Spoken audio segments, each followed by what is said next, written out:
Hey guys, today we're going to talk about lumbar stenosis with my friend Austin. He's going to ask some of the questions that you all have been asking in clinics and then afterwards. And so I hope this is useful for you just to give you some of the background information. So if you've been diagnosed with lumbar stenosis either in my clinic or another clinic, some of these questions are the ones that will come up sort of more frequently. So what have they been asking, Austin? So the first question we have here is, what does lumbar stenosis feel like? Yeah. So sometimes we have different sorts of pain. So if you compress all of the nerve roots in the lower back, slowly you end up with this cramping, aching pain in the back of the leg. So this is a dull ache. This is very different than sciatica. If you get a pinch on a particular nerve root where it's a blazing, shooting pain down the leg, right? This is a very dull ache. It's typically worse when you stand up and walk or you're in extension, and it typically gets a bit better as you bend forward. People notice when they walk on a sharpened cart, they can walk much further and they don't have as many symptoms. But that's essentially the symptoms. That's all of it. So everything else, you might have pain in the muscular systems in the legs and other areas, but for the most part, that's what we're treating. Mm-hmm. And then the next question is, what happens long term if I don't treat these symptoms? In comparison to some of the videos we've done on myelopathy and spinal cord compression, most of these are quality of life things. So you're not likely to go paralyzed. Most people aren't developing cauda equina syndrome or these emergency syndrome. This is just really, it hurts, you're less active. For a lot of people, that's significant. So it means that you don't get as much out of your day. It means you can't, enjoy your day as much. You're doing the things you love to do, but it's not typically the type of thing that results in sudden loss of bladder function, loss of bowel function, paralysis, things like that. I guess, what are the different treatment options? Because I'm trying to go through them, but I can't really find the set directives on it. What are the treatment options? So typically when I see someone in the clinic with lumbar stenosis, we're talking about the conservative treatment options. So that includes multiple things, none of which tends to be the right answer, but many of which work for different people.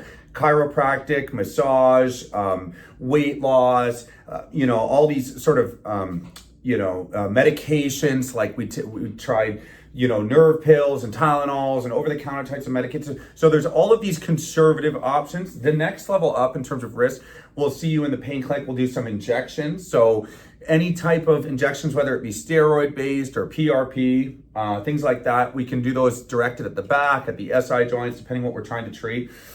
And then the next level up would be surgeries, and those could be in the form of decompressions or fusions or both. Mm-hmm. And now I'm wondering, what doesn't lumbar stenosis feel like?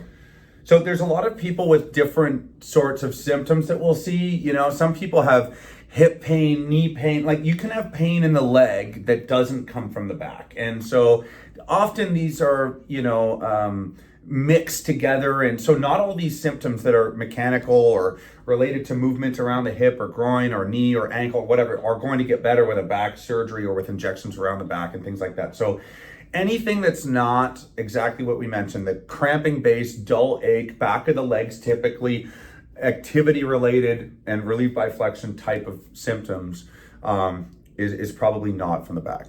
Do my symptoms usually get better after surgery?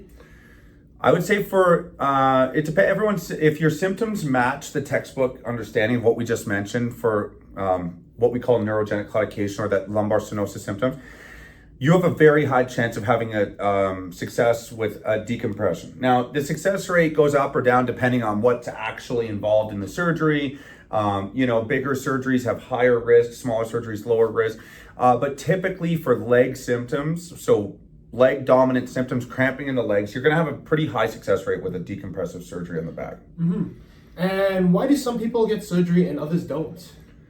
So to me, surgery is all about the benefits and risks. So if you look at someone who needs a huge surgery, that's very high risk, and they've got a lot of medical issues and the complication profile is going to be very high, for me to solve that problem, I have to put them at a lot of risk. Versus someone who just needs a same-day home type of decompression surgery, they're going to have a very low risk with a very high success rate. You see, so the same problem, the cramping and lumbar stenosis symptoms, one person may have 5-level disease and one person has 1-level disease. And so and they come in with different health problems. So the risk and benefit profile may be different. So the same type of symptoms may come into one clinic and a surgeon says, look, you're not a good candidate for surgery. And they're worried about hurting you. They don't want to cause you harm. The next person might have the similar symptoms and they come in and they say, you know what, in this case, I think surgery is really going to help you, you know? I think the last question is, what are the different types of surgeries that could be performed for lumbar stenosis? If you're talking about not specifically sciatica, but the cramping, the neurogenic claudication that we mentioned, we're doing surgeries either open or minimally invasive. So there's different options where we are giving space inside the spinal canal for those nerves. So there's different ways to do it, but essentially the decompressive part of that is giving the space for the nerves. Some people need a fusion on top of that. So that would mean putting the screws and rods in, sometimes a cage to support the back and fuse it. Those are typically if the surgery itself would destabilize the spine, or if their spine's already unstable and sloppy and moving in a way and, you know, that's going to cause them problems, then typically we would do the fusion at the same time. So that's very patient specific, and, you know, without getting into too much detail, that's sort of the gist of it. And I think the last one here is, what is the hospital stay like? Hospital stay after, so if you're doing a decompressive surgery that's one level, typically you're going home the same day. If you're doing a fusion-like procedure, you're usually in hospital for 1 or 2 days. Sometimes the bigger fusions are here a little bit longer, but again, that's something we talk about at the consult. So. Guys, I hope that's really helpful. Just give you some background information. We don't want to bombard you with too much, but just want to give you some of the FAQs from other patients. So let us know in the comments if it's helpful. Thanks.